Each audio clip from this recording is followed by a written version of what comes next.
পারবে না। আমি তোদের সবাইকে শেষ করে দেব। মার!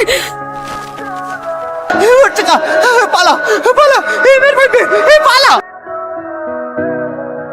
এই বাড়িতে যে শয়তান আছে না, সে বহু হারামি, প্রতিশোধের আগুনে জ্বলছে। আমি তো কিছুই বুঝতে পারছি না, ও কিসের প্রতিশোধ নেবে? সেটা একটু পরেই বুঝতে পারবা। তাড়াতাড়ি নিঃশ্বাস বন্ধ করে এক গ্লাস পানি নিয়ে এসো। ঠিক আছে, নিয়ে আসছি। ওই কোথায় আছিস? তাড়াতাড়ি আমার সামনে হাজির হ।